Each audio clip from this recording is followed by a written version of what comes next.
Shalom saudara semua. Apa kabar saudara? Luar biasa ya, semua masih percaya Yesus ya? Masih baca Alkitab ya? Jangan sampai enggak itu ya. Jadi gini saudara-saudara. Kita ini kalau nonton film, kita harus dapetin benang merahnya. Kalau kita nonton film. Kalau kita nggak nangkep benang merahnya, kita nggak akan ngerti film itu dibuat untuk apa. Kita nggak akan ngerti maunya sutradara itu apa. Karena kita nggak nangkep benang merahnya. Makanya ada tombol pause. Makanya di bioskop, di mall-mall itu ada toilet. Ke toilet sebelum nonton.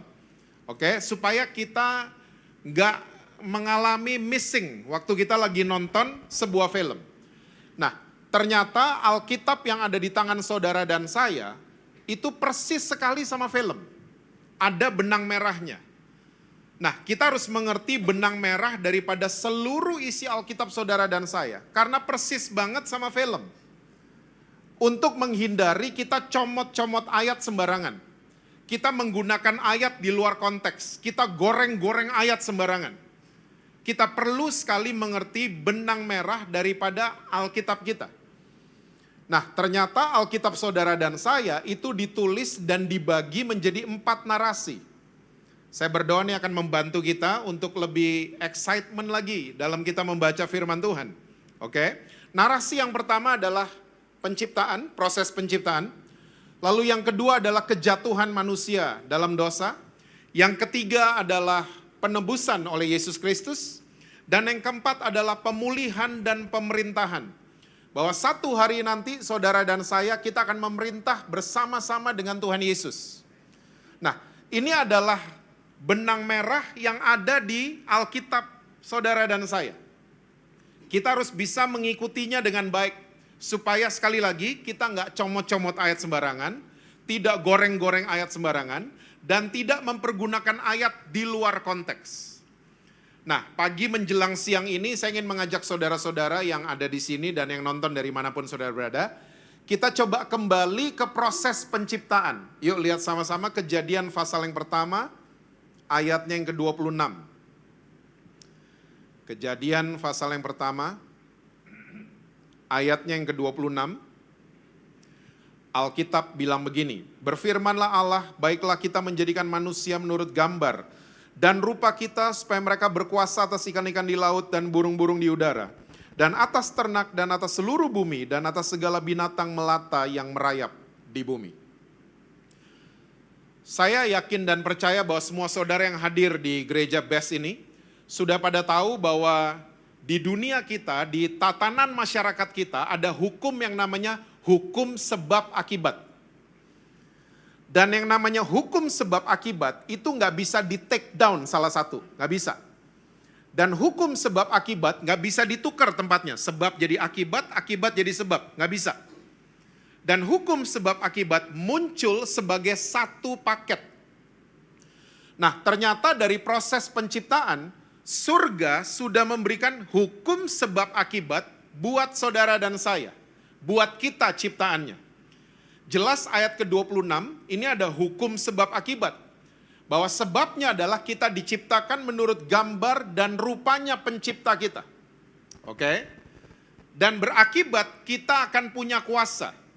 Nah, kata kuasa di ayat ini bukan seperti superhero ya, Superman atau Batman, bukan. Tapi kata kuasa di ayat ini bicara tentang mengelola atau influence, pengaruh. Sekali lagi ini adalah hukum sebab akibat yang gak bisa di take down salah satu. Gak bisa dihilangkan salah satu. Gak bisa ditukar tempatnya.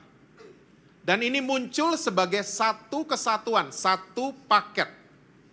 Nah, tapi sadly speaking, yang menyedihkan adalah begini. Banyak banget orang Kristen di gereja BES tapi nggak ada. Banyak banget orang Kristen mereka pengen mengejar influence, mereka ingin mengejar spotlight, mereka ingin mengejar panggung, mereka ingin mengejar posisi dan kedudukan, mereka lupa mengejar keserupaan dengan Kristus. Satu paket loh ini, nggak bisa ditiadakan salah satu. And let me tell you, orang Kristen kalau sudah punya posisi tanpa keserupaan dengan Kristus, kesombongan akan terjadi. Dan ini udah terjadi di mana-mana. Orang Kristen yang hanya mengejar spotlight, panggung, dan lain sebagainya. Tanpa keserupaan dengan Kristus, kesombongan akan terjadi. Nah, orang Kristen yang hanya mengejar keserupaan dengan Kristus, tanpa ada dampaknya, kita akan jadi kumpulan yang eksklusif. Kumpulan-kumpulan klinik. Oke? Makanya sekali lagi saudara, ini adalah satu paket yang gak bisa di take down salah satu. Sebab dan akibat. Dan gak bisa ditukar tempatnya. Gak bisa ditukar sama sekali. Nah, sekarang kita akan baca ayat 28. Saya akan bacakan buat saudara. Karena hukum sebab akibat muncul lagi.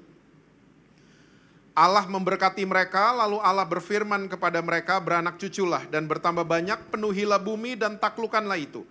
Berkuasalah atas ikan-ikan di laut dan burung-burung di udara, dan atas segala binatang yang merayap di bumi. Wow. Ternyata Adam dan Hawa diberkati saat mereka belum tahu apa-apa. Mereka nggak tahu gereja best di cewek.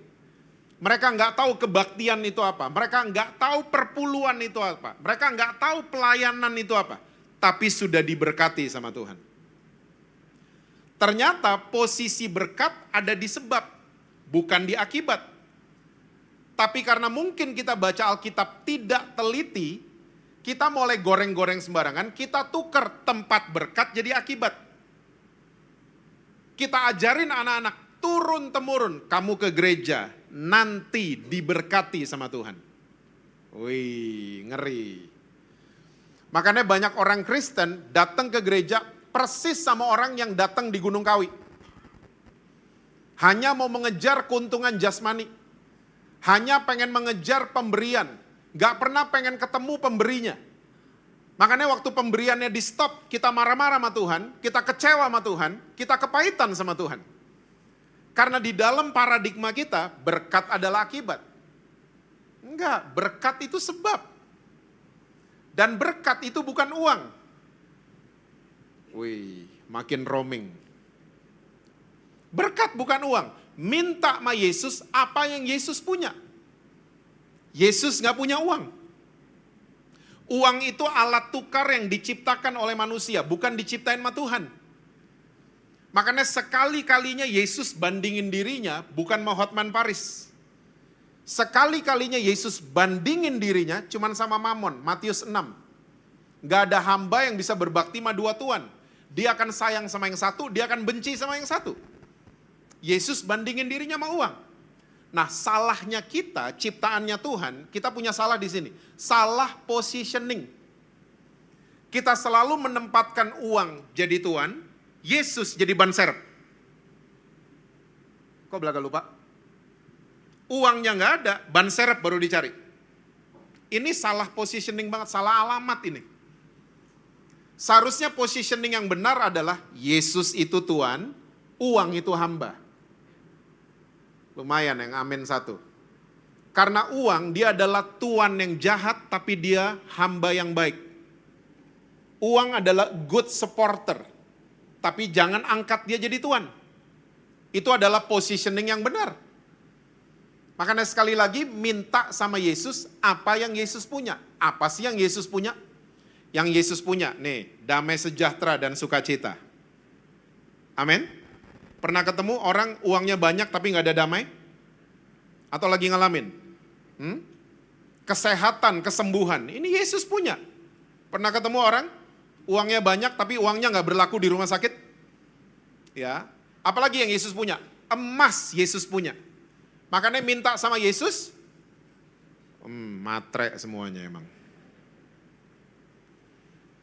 Sadar saudara, berkat itu sebab kita sudah diberkati sama Tuhan. Amin saudara? Kita bisa bangun tadi pagi itu berkat Tuhan loh.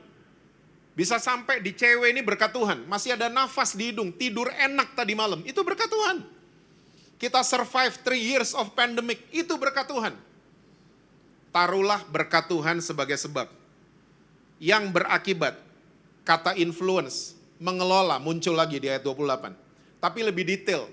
Ya, kita katanya bisa menaklukkan, punya kuasa, bertambah banyak dan lain sebagainya.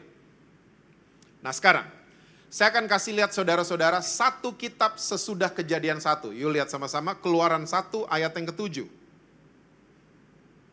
Keluaran 1 ayat yang ke-7, Keluaran 1 itu judul perikopnya orang Israel ditindas di Mesir. Ayat 7. Orang-orang Israel beranak cucu dan tak terbilang jumlahnya, mereka bertambah banyak dan dengan dahsyat berlipat ganda, sehingga negeri itu dipenuhi mereka. Keluaran 1 ayat 7 nadanya mirip sama Kejadian 1 ayat 28. Betul apa betul? Beranak cucu, bertambah banyak. Malah ada kalimat yang gak ada di ayat 28 di Kejadian 1. Mereka berlipat ganda dengan dahsyat. Ya, mirip sama Kejadian 1 ayat 28. Tapi ada yang hilang. Ngeh gak saudara? Nyadar gak ada yang hilang? Yang hilang adalah kuasanya orang Israel dan penakluk. Hilang. Influence hilang di kitab Keluaran. And you know what? Ini terjadi sampai hari ini. Dan ini modusnya iblis. Iblis ngelihat kita makin banyak. Iblis, he doesn't mind at all. Iblis tuh he atau she ya? Iblis gak keberatan. Lihat kita makin banyak cabang. Iblis gak keberatan. Makin banyak karyawan. Iblis gak keberatan. Makin banyak uangnya, iblis gak keberatan. Makin banyak jemaat, kalau gereja mungkin, iblis gak keberatan. Tapi yang iblis selalu mau matikan dari dalam saudara dan saya adalah influence-nya kita. Dampak, iblis mau matikan. Dengan cara apa? Kita ditindas. Judul perikopnya, orang Israel ditindas di Mesir. Kita ditindas kepala kita, pikiran kita ditindas sama iblis. Saudara mesti sadar bahwa iblis kerjanya cuma satu, tapi dia lembur. Kita kerjanya 2-3, makanya lembur. Iblis kerjanya cuma satu, tapi dia lembur. Apa kerjanya iblis? Mendakwa saudara dan saya siang dan malam. Itu kerjanya dia. Kamu kan gak setia sama suamimu, kamu kan selingkuh tahun lalu, kamu kan gak setia sama istrimu. Hah? Kamu kan nonton pornografi. Dia ngomong kayak gitu siang dan malam. Dia pernah dengar gak saudara? Wih, rohani semua ya, best cewek. Wih, panas pantesan. Saya sering tuh dengar-dengar gitu. Kamu pelayanan, gak pantas, ngaca dulu dong. Hah? Kamu angkat-angkat tangan, nyanyi lagu gereja, gak pantas. Kamu pantasnya nyanyi lagunya Ed Sheeran. Kamu gak pantas nyanyi lagunya Hillsong. Dia ngomong kayak gitu siang dan malam. No wonder. Gak heran waktu Pak Fengki ngajakin pelayanan, kita ngomong gini, Pak, istri saya aja dulu, saya gak bener-bener amat. Pernah dengar gak orang Kristen ngomong gitu? Atau sering ngomong kayak gitu? Saya belum bener Pak, dia aja dulu, saya belum bener. Waktu kita declare hidup kita belum bener, neraka tepuk tangan. Karena inilah motivasinya iblis. Dia pengen banget lihat saudara dan saya cuman jalan di tempat, no progress. Tidak ada kemajuan, kita cuman menyesali masa lalu. Cuman ngeliat ke belakang, nonton film judulnya Kegagalanku. Itu iblis.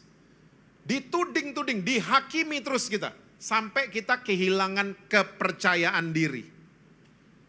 Kita nggak pede bahwa kita influencer. Kita nggak pede. Nah, dunia barat punya cara untuk membuat orang jadi percaya diri, dunia barat. Caranya adalah ini self digelembungkan. Lewat apa? Seminar-seminar motivasi. Pembicaranya motivator-motivator. Pernah dengar gak yel-yel itu? Sampai masuk ke gereja loh. 1, 2, 3, yes, yes, yes. 1, 2, 3, lompat bareng. Wih, saat lagi seminar, semua peserta termotivasi. Besok saya mau bangun lebih pagi, besok saya gak mau males, saya mau kerja lebih keras. Tapi waktu sound systemnya udah mati, motivatornya udah gak ada. Ya, acaranya udah selesai. Self kita yang digelembungkan di acara seminar, kempes. 1, 2, 3, no, no, no. Hilang semuanya. Dunia barat. Tidak termotivasi lagi. Bulan depan ikut lagi seminar motivasi. Dunia timur punya cara yang beda.